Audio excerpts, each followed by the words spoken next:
So that's a Bachmann GS4 War Baby,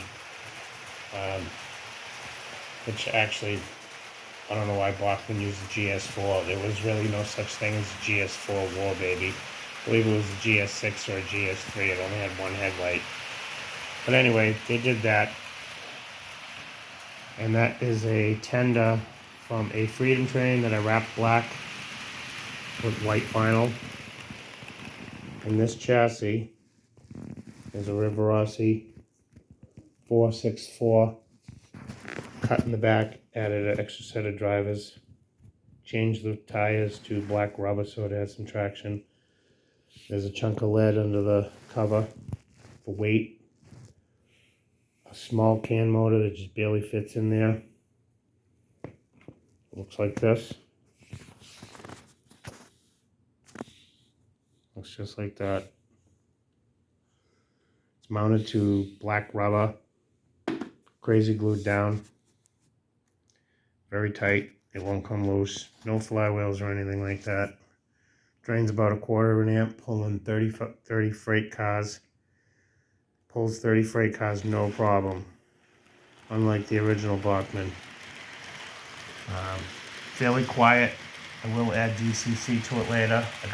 Might have a little bit of a quartering issue in the front because I had the axles that were on the drivers that from the dry fist were worn.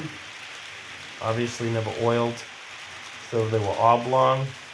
So I pulled the axles off of a 462 that was completely junk, but the axles were not damaged.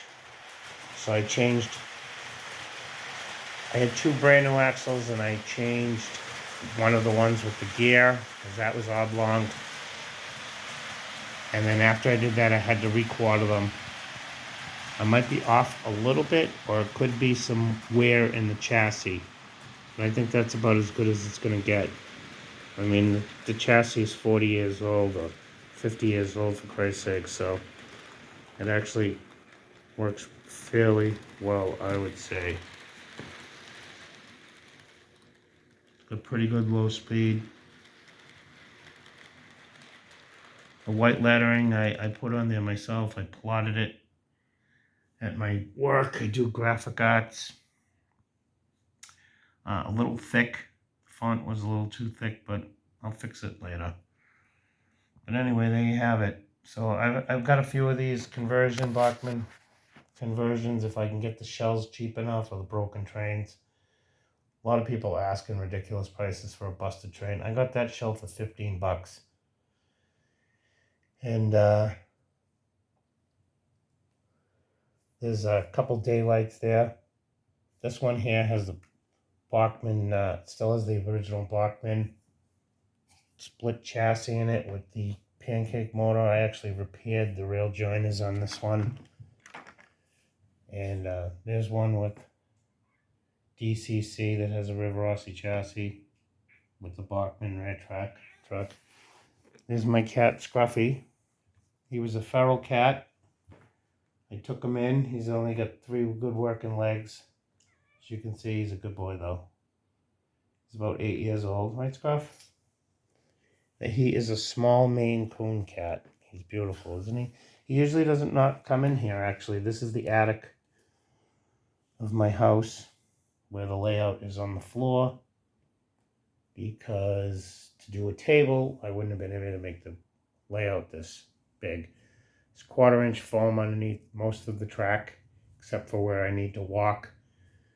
Those spots are 1/4 inch PVC, or what they call Sintra. That's all wrap material, digital wrap meter, fake grass with printed ballast wrap material put down and heated up with a heat gun. It holds the track in place instead of trying to screw it down or nail it, because I don't want to nail it to the floor of an attic. So there you have it. Sorry about the mess. It's a work in progress. Anyway, if you have any questions about the chassis, I am going to post a video of one actually apart. and explaining exactly what I did. If you have any questions, comment, and I'll try to answer the questions. Have a good night.